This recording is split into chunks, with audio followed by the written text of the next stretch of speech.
అందరికీ నమస్తే. రుణమాఫీ ఇష్యూ రాజకీయ ప్రకంపనలు కాదు. రైతులు బగబగ మండిపోతున్నారు. రాని రైతులు, రుణమాఫీ కాని నేతలందరూ కూడా రోడ్లెక్కి ధర్నాలు, నిరసనలు, దిష్టిబొమ్మల దానం. ఇది ఎట్టుందనంటే కడపూజించుకుంటే కాళ్ళ మీద పడుతుంది అన్నట్టు తయారైంది. ఇది గవర్నమెంటే రైతులను రెచ్చగొడుతున్నట్టు కనిపిస్తుంది. మొత్తం చేసేసినామంటే కానోళ్ళు ఎట్లా తెచ్చిపోతారు? ఇప్పుడు ఎంతో అయిందనుకో, వాళ్ళు మాకు కూడా కొంత అయింది, మళ్ళీ అవుతుంది అని చెప్పడానికి వస్తుంది. గవర్నమెంట్ కూడా మేము మళ్ళీ చేస్తామని చెప్తే అవకాశం ఉంటుంది. వాళ్ళు మళ్ళీ చేస్తామని చెప్తలేరు, ఏం చేస్తలేరు. మొత్తం అయిపోయింది. ఇంకా రుణమాఫీ అయిపోయింది. రుణమాఫీ అయిపోయింది అంటే కానోళ్ళు ఊరుకుంటారా? నేను చూపిస్తా, కొన్ని విజువల్స్ చూడండి.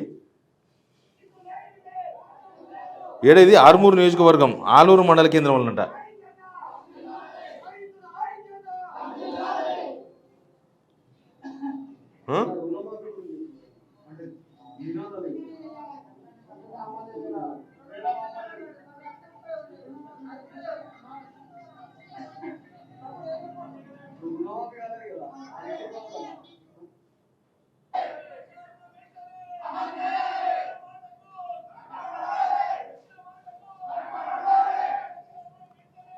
జగిత్యాల వేంపేట గ్రామంలో రుణమాఫీ జరిగిన కెనరా బ్యాంక్ ముందు రైతుల ధర్నా.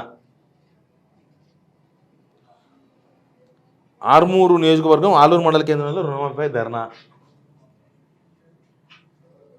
ఇంకా విచిత్రమైన సంఘటన చూపిస్తాను మీకు. నేను చాలా విచిత్రమైన సంఘటన ఏంటంటే, ఆదిలాబాద్ జిల్లా తలమడుగు మండలం కేంద్రంలో రుణమాఫీ కావడంతో ఏం చేసింది తెలుసా?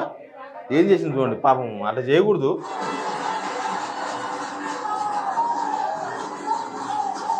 ఇంతకన్నా చూపిస్తా. ఏడైది ఆదిలాబాద్ జిల్లా తలమడుగు మండల కేంద్రం రుణమాఫీ కావడంతో రోడ్డెక్కిన రైతులు. పాడే ఒక మనిషి చచ్చిపోతే ఎట్లా చేస్తారో అట్లా చేసారు. రేవంత్ రెడ్డి దిష్టిబొమ్మ.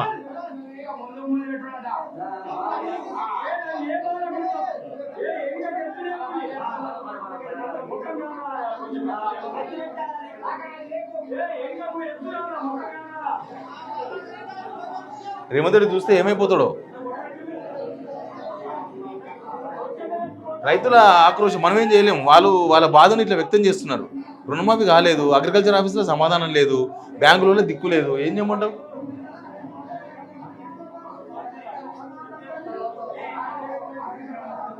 ఇది శవయాత్ర. వాళ్ళ ఊర్లో కూడా పెద్ద మంది వస్తే కూడా ఇంతమంది వస్తున్నారు.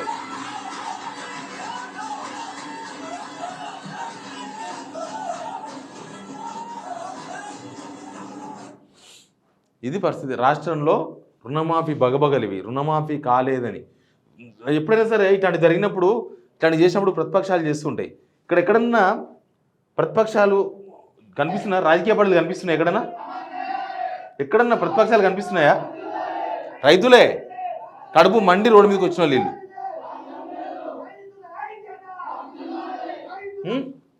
ప్రతిపక్షాలు చేస్తే దానిలో రాజకీయం ఉంది అని అనుకోవచ్చు.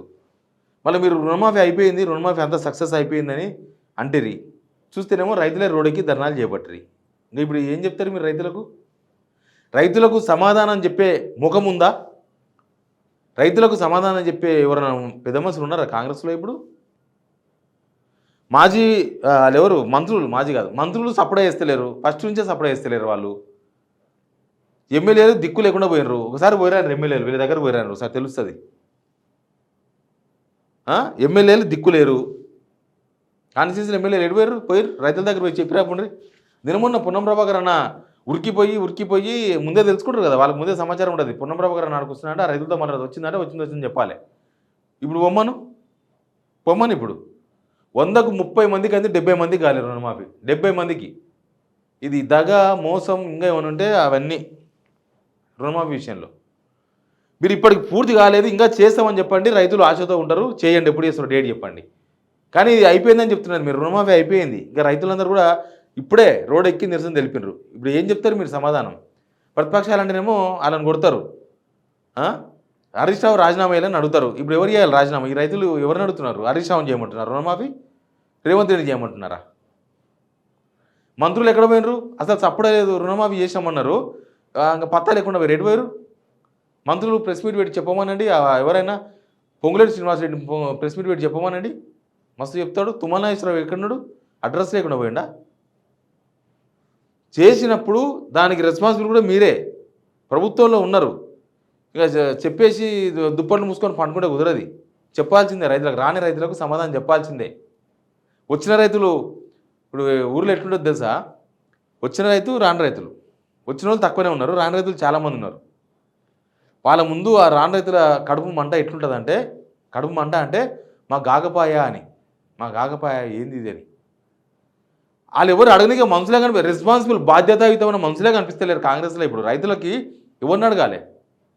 తుమ్మల నాగేశ్వరరావు ఇల్లు ముట్టడించాలన్నా, సీఎం ఇంటికి పోయి అడగాలన్నా, ఎవరిని అడగాలి? రైతులు వాళ్ళ బాధను వాళ్ళ ఊర్లోనే తెలియజేస్తున్నారు. వాళ్ళ ఊళ్ళోనే, ప్రతి ఊళ్ళో చాలా ఉన్నాయి, నాకు నెట్వర్క్లో కొన్ని వచ్చినా కానీ బహుశా ప్రతి ఊర్లో ఉంటుంది ఈ మంట. రుణమాఫీ విషయంలో ప్రతిసారి నేను చెప్తూనే ఉన్నా, ఇదే జరగబోతుంది, ఇట్లా జరుగుతుంది, ఇది చేస్తారు వీళ్ళు, ఇదో మోసం చేయబోతున్నారు, మోసం చేయబోతున్నారు చాలాసార్లు చెప్పిన. నాది అబద్ధం అవుతుందేమో అనుకున్నా, నా దానికన్నా నేను ఎక్కువ నిజం చేశారు. ఇంకా నేను కనీసం కనీసం ఒక 26 లక్షల మందికో 20 లక్షల మంది రైతులకు అవుతుంది అనుకున్నా. ఎంత తక్కువ చేసిన దాన్ని 22 లక్షల కాడ కూసేసారు. అమౌంట్ కూడా నేను అనుకున్నది 17,000 కోట్లు కాదు, కనీసం 22,000 కోట్లు 23,000 కోట్లు పెడతారేమో అనుకున్నారు ఫైనల్గా, ఇంత టైట్ అయినా అది కూడా పెట్టలేదు. ఇప్పుడు రాని రైతులంతా కడుపు మండి బగబగ అంటున్నారు. రేవంత్ రెడ్డి దిష్టిబొమ్మ దగ్ధం చేసిర్రు. ఇంకా రేవంత్ రెడ్డి ఏం సమాధానం చెప్తాడో చూద్దాం. Please subscribe signal TV.